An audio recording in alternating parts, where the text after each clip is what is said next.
Oi, pessoal. Hoje a gente vai falar sobre complemento ortogonal, mas a gente começa lembrando algumas coisas das aulas anteriores. Então, primeiro, a gente, quando está com um espaço euclidiano e uma base desse espaço, e uma base que não é qualquer base, mas é uma base ortonormal, onde os vetores da base entre si são ortogonais e cada um deles tem norma igual a 1.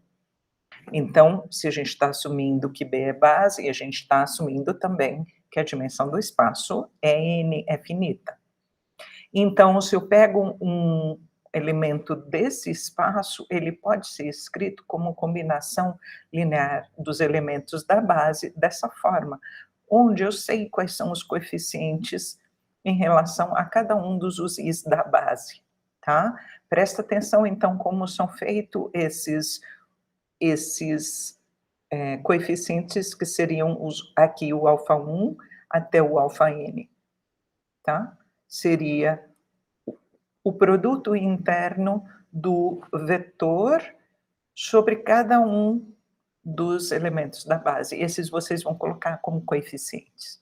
Tá? Tendo isso na cabeça, vamos lembrar do seguinte: se você está então com espaço euclidiano e agora um subconjunto ortonormal do V, não necessariamente o V tem dimensão n, ele pode ter dimensão maior do que n, tá? Não falamos aqui da dimensão do V, só estamos falando que o S é um conjunto ortonormal e a gente toma o U gerado pelo S, portanto, o U é um subespaço do V de dimensão n e o S funciona para esse U como base ortonormal, tá? Então, se eu tomar, com relação ao que a gente acabou de ver no slide anterior, se eu tomar um elemento do U, não do V, do U, eu escrevo esse elemento do U como combinação da base do U, que é a S, essa combinação ortonormal, como no slide anterior, tá? Ok. Só que, então, a gente tem a seguinte situação. Se eu tomo um U no V, ele pode ou não estar no U grande. Se ele estiver no U grande, claramente, pelo slide anterior, eu posso escrevê-lo dessa forma. Mas se ele não estiver no U, ou seja, ele está fora desse subespaço, eu consigo calcular esse mesmo número aqui, e isso é a projeção do Uzinho sobre o subespaço Uzão que tem dimensão n, tá? Vamos lá. Com isso, eu tenho esse primeiro exemplo, que eu estou no R4, munido do produto interno usual, e quero determinar qual é a projeção ortogonal de um vetor, aqui esse verde, sobre o subespaço W. O subespaço W são as quádruplas do R4, de forma que x menos y menos e igual a zero, e z menos 2t igual a zero ao mesmo tempo. Então, vamos lá. Vamos primeiro olhar que, para eu calcular a projeção ortogonal, eu preciso calculá-la sobre um conjunto ortonormal. Então, eu vou buscar uma base do W, e se essa base não for ortonormal, eu preciso ortonormalizá-la, para aí calcular a projeção. Um jeito de encontrar uma base do W é observar aqui o que tem que ser satisfeito por uma quádrupla estar no W, então, XYZT está no W, sem somente ser, por exemplo, se você isola o y é igual a x menos z, que é o que está escrito aqui, e se eu isolo o z aqui, z igual a 2t, ao mesmo tempo. Então, as quádruplas XY, ZT vão ser, continua x aqui, no y eu vou colocar x menos z, mas z é 2t, então eu vou colocar x menos 2t, no z 2t e o t eu mantenho. Coloco o x em evidência e o t em evidência aqui, consigo ver dois vetores, esses em azul, que geram todo o espaço W. Então, B, isso aqui, que é 1, 1, 0, 0, e 0 menos 2, 2, 1, é base. Elas geram, esses dois vetores em azul geram, e mais do que isso, eles são LI, por isso que eu estou falando que é base, porque um não é múltiplo do outro, então eles são LI, é base de W. Só que eu observo claramente que não é uma base ortonormal. Por exemplo,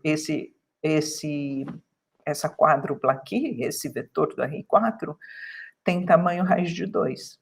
Então, não tem tamanho 1. Então, eu preciso aplicar o processo de Gram-Schmidt para essa minha base aqui e conseguir uma base ortonormal do W, tá? Então, eu vou lá, vou chamar o primeiro vetor de V1 e o segundo vetor de V2. E aí eu vou seguir o processo de Gram-Schmidt. O que eu preciso fazer?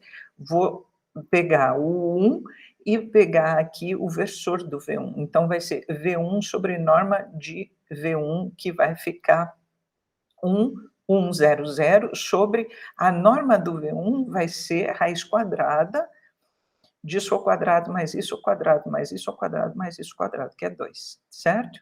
Olha lá, a norma do V1, só para a gente relembrar, ao quadrado vai ser o produto interno do V1 pelo V1, que é 1, 0, desculpa, 1, 1, 0, 0 por 1, 1, 0, 0, certo? Isso aqui, produto interno por ele mesmo. Eu sempre gosto de fazer a norma ao quadrado, né? E depois tirar a raiz.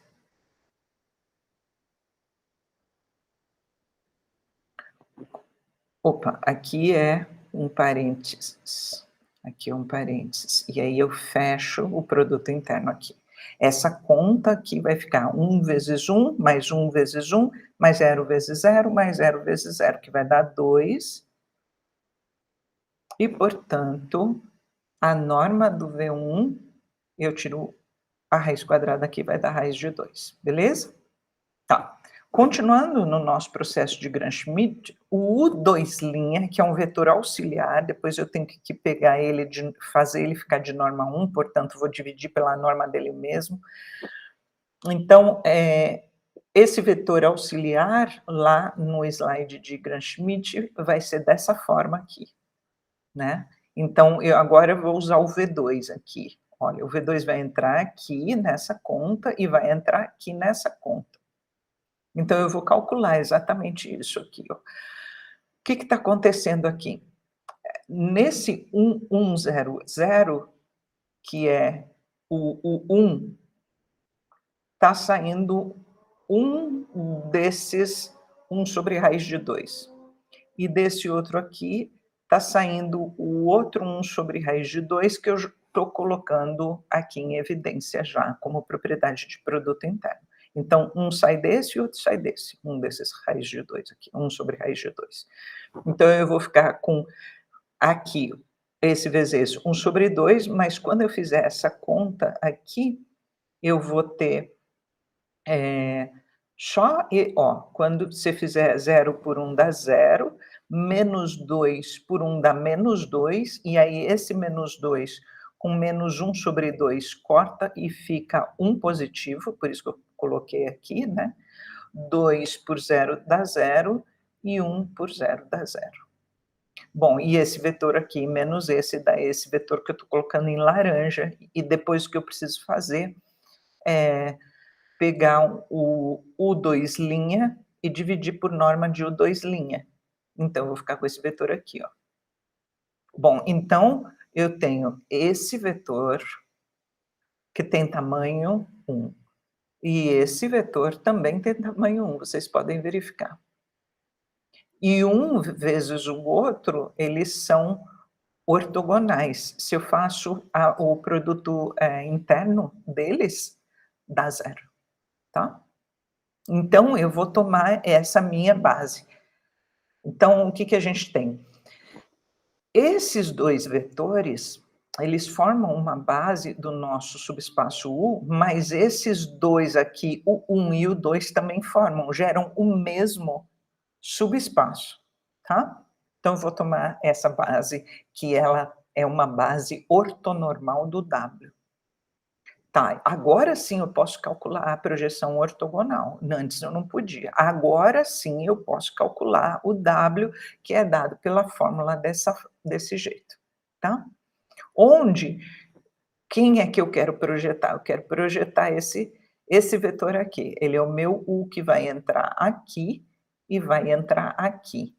E aí eu vou usar esse U1 2 vezes, né, aqui e aqui, e eu vou usar o U2 2 vezes, aqui e aqui. Então vamos fazer essa conta. Ó, vamos calcular cada parcela do W, tá. Primeiro eu vou fazer essa conta aqui, substituo todo mundo que precisa, já estou tirando o 1 sobre raiz de 2 desse vetor para fora, e de novo o 1 sobre raiz de 2 desse vetor aqui para fora, por isso que aparece 2 vezes aqui. E deu isso. E aí, com relação a esse, ó, do laranjinha eu já estou tirando 1 raiz de 7 para fora, desse e desse também, 1 sobre raiz de 7 eu já estou tirando aqui. Quando eu faço essa conta aqui, vai dar igual a menos 1/7. Então, quando eu tenho o meu W, agora eu já posso fazer essa conta direto, vai dar esse pedaço somado com esse pedaço aqui, que vai dar 1/7, eu posso pôr em evidência, 8, 6, 2, 1. Essa é a minha projeção, então. Tá, então vamos continuar a relembrar o que a gente precisa lembrar para a aula de hoje de complemento ortogonal. A gente já viu que se a gente tem S, um subconjunto de um espaço euclidiano, V, e esse S é um conjunto ortonormal, quando a gente pega o gerado pelo S, que é o espaço gerado vai ter dimensão n, e esse S torna-se uma base ortonormal do U. Tá bom, vamos considerar U um vetor no V e W a projeção ortogonal do U sobre o subespaço U grande. Então, a gente tem o W dessa forma, eu trouxe aqui de novo, como ele é a igualdade da projeção ortogonal. E o vetor V, que é a diferença do U menos W aqui, ele vai ser sempre ortogonal ao U, tá? Então, ou seja, U vezes qualquer elemento, aqui eu podia ter colocado outra letra, né, que não fosse essa daqui. Por exemplo, um W, um T aqui. O V será ortogonal a todo o elemento T de U, ou seja, V é ortogonal a U. Ok, vamos lembrar disso porque a gente vai precisar, na demonstração do próximo resultado, de lembrar que esse vetor aqui, que é a diferença do U menos a projeção ortogonal dele, ele é ortogonal ao espaço sobre o qual o U é projetado.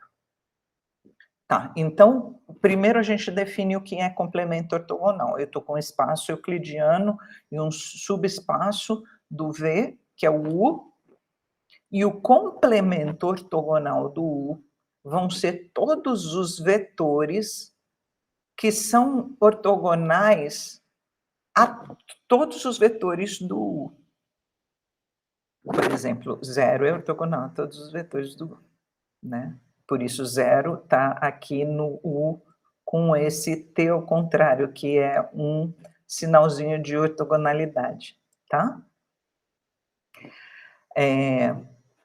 Ok. Observação, se V for de dimensão finita, então um elemento está no ortogonal se e somente se U for ortogonal a qualquer base. Essa observação é importante, porque você não precisa mostrar que o U está no complemento ortogonal, mostrando que ele é ortogonal a todos os infinitos vetores que você poderia ter no espaço, no subespaço. Basta você mostrar numa base qualquer Se você mostrar que um U ortogonal a cada elemento da base do U está dando zero, esse U está no ortogonal.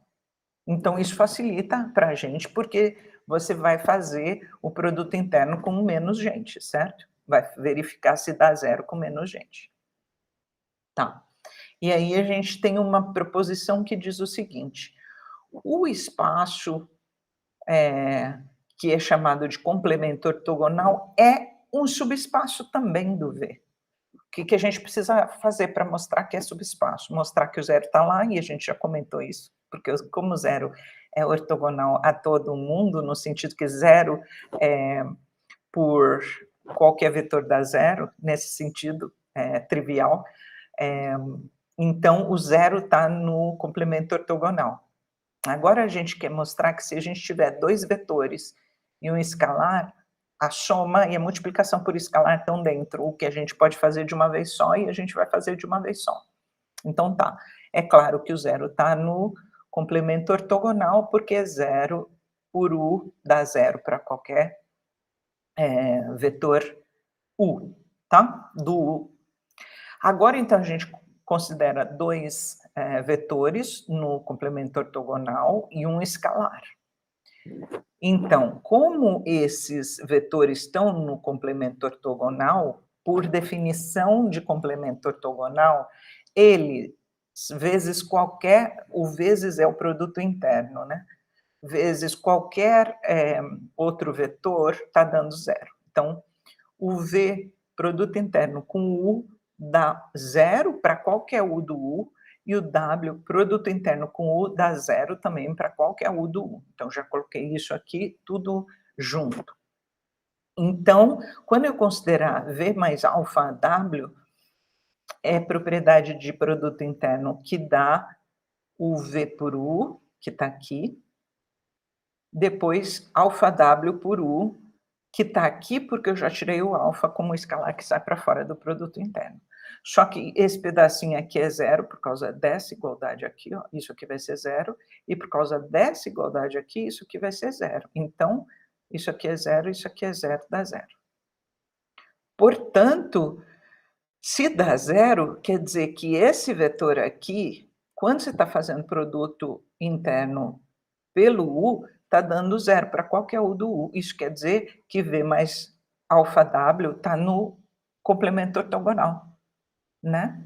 Então, beleza, nós provamos que a soma e a multiplicação estão lá dentro. Então, o ortogonal é fechado para soma e multiplicação por escalar, e o zero está lá dentro, portanto, ele é subespaço do V.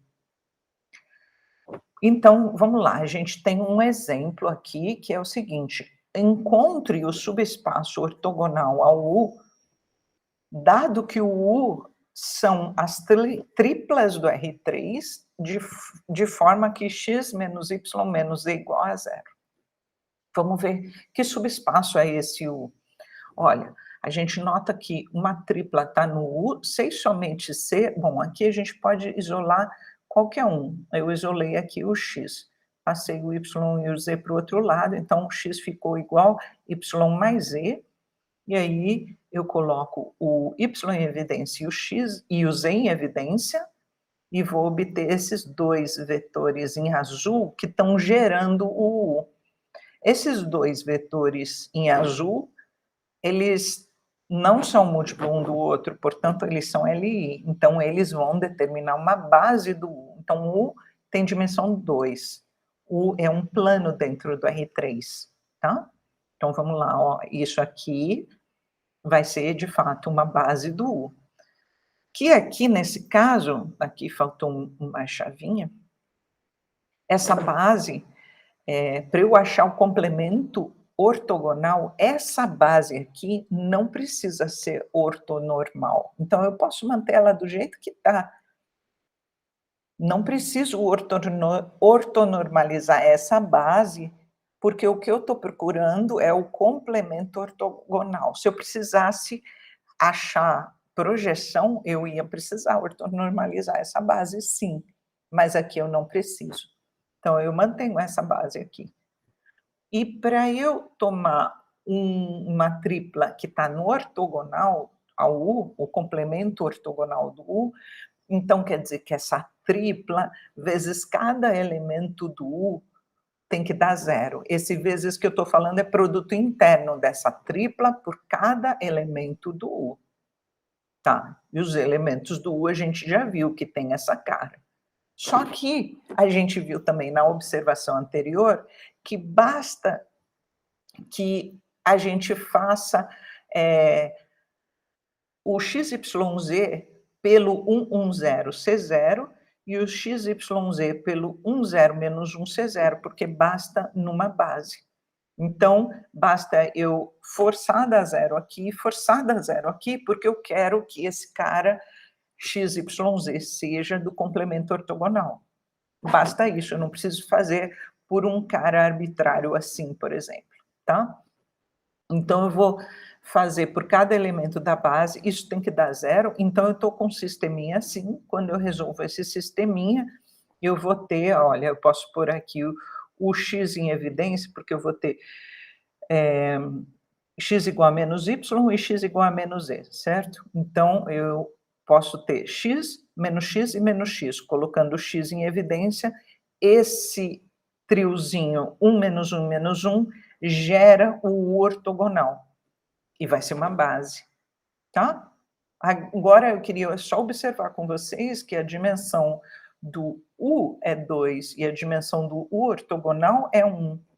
E a gente vai ver agora um resultado que fala que toda vez que eu tiver um subespaço e o seu ortogonal num espaço euclidiano, eu vou ter soma direta deles dois e eles vão formar o espaço todo, que é exatamente esse resultado aqui. Se eu tenho um espaço euclidiano, dimensão finita, um subespaço vetorial, então o V pode ser escrito como soma direta do U com o seu ortogonal, complemento ortogonal, tá?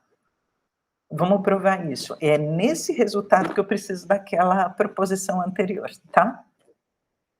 Vamos considerar, então, um elemento do V e a projeção desse elemento no U. Então, o W, a gente sabe que tem uma forma específica da projeção, mas o que a gente viu é que a diferença do vetor e da sua projeção, que é esse V aqui, pela proposição antes do teorema, tem que ser ortogonal ao U, tá? Então, esse V é ortogonal ao U. Ok. Então, ele pertence ao complemento ortogonal. Tá bom. Então, agora eu pego o meu U e consigo escrever dessa forma, onde eu estou somando e subtraindo o W. Ou seja, então eu estou com um W, que é a projeção, olha aqui, o W é a projeção, portanto, quando se projeta num subespaço, ele está no subespaço, tá? Então, o W está no U. E o U menos W, que é o Vzinho, ele é ortogonal ao U, portanto, ele está no U ortogonal. Então, a gente conseguiu escrever um Uzinho assim, como um pedacinho que está no U e um pedacinho que está no U ortogonal. Então, esse Uzinho pertence à soma U mais U ortogonal, que é isso aqui, ó. Tá? Então, todo elemento do V eu consigo escrever dessa forma. Com isso, como eu parti de um elemento de V e mostrei que ele está aqui, eu estou mostrando, então, na verdade, que o V está contido na soma do subespaço U mais o subespaço U, que é o complemento ortogonal, que é o U ortogonal aqui. Só que também é verdade essa inclusão aqui, porque U é subespaço do V e o ortogonal é subespaço do V, então soma de subespaços não cai para fora do espaço vetorial, cai dentro, né? Então, essa inclusão aqui, ela é óbvia. Como eu tenho as duas inclusões, então eu tenho a igualdade. Por isso que eu coloquei um porquê aqui, para vocês lembrarem que o que eu estou fazendo aqui, saindo de um U que pertence ao V, mostrando que o U está na soma, é mostrando essa inclusão aqui. Só que essa inclusão aqui, ela é uma inclusão que é óbvia, tá? Resta mostrar que a soma é direta, então nós queremos mostrar que a intersecção do U com o ortogonal é só o zero. A gente sabe que o zero é ortogonal a todo mundo, né, ele, produto interno com todo mundo do U é zero, e ele ortogonal com todo mundo do U ortogonal, ele, produto interno com todo mundo do U ortogonal é zero. Então, o zero está na intersecção.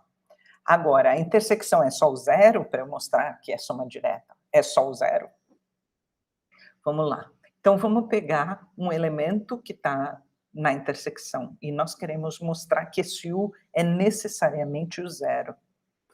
Bom, se ele está na intersecção, ele, por ele mesmo, bom, o U está no U e o U está no ortogonal. Ele, por ele mesmo, vai dar zero, e daí a propriedade de produto interno, que se isso acontece, o U tem que ser zero, necessariamente.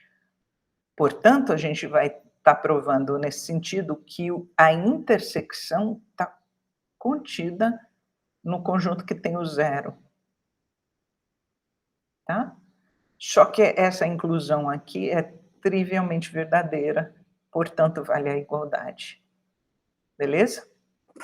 Então, vamos para um exemplo aqui. Considero o espaço vetorial real P2, que é dos polinômios de grau até 2, lembrando que o P2 tem dimensão 3, né, por causa do termo independente, os caras que são elevado a 1 e os caras que são elevado a 2, né, munido do produto interno, que vai ser, aqui eu esqueci de mudar aqui, isso é um Q e isso aqui é um P, tá? Porque eu estou usando o mesmo produto interno trazido lá do espaço de funções contínuas, tá? Então, eu quero essa integral de 0 a 1. Estou calculando essa integral de 0 a 1, vai dar um número, né? Lembrando que produto interno sempre dá um número. Determine o complemento ortogonal desse espaço W, onde o P0 é 5 e o P1 é 1 mais T. De novo, isso aqui é o meu Q, isso aqui é o meu P. Tá bom. Então, eu tenho que determinar quem é o W ortogonal aqui, certo? Então, eu tenho que pegar um polinômio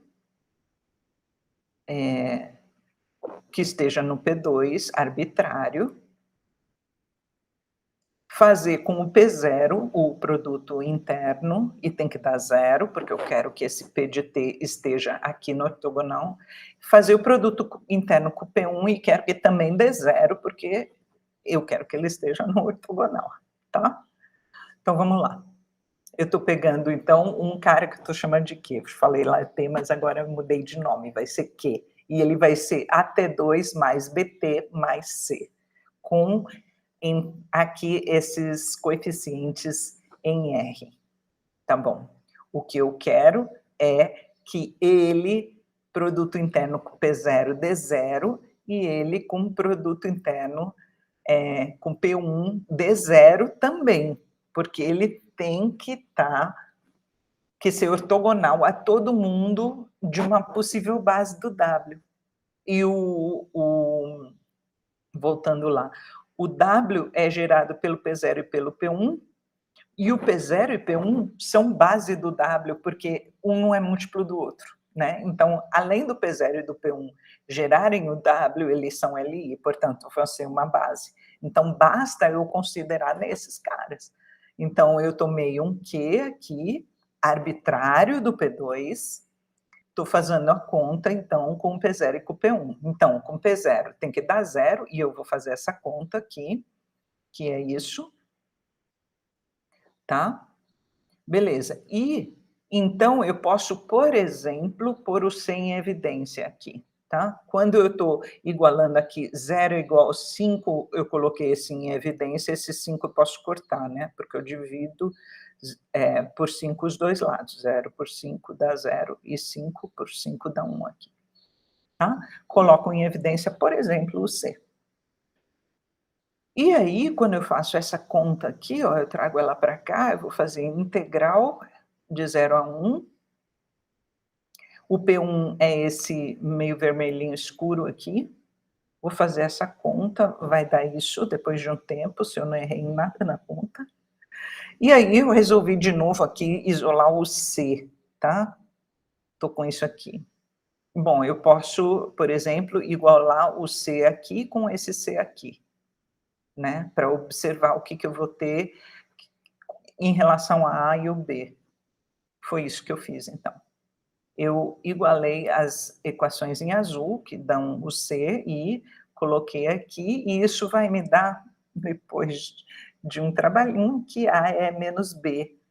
E aí eu jogo essa igualdade aqui no valor para obter quanto vale o meu C. Então, o C vai ser menos A sobre 3 menos B sobre 2, tá?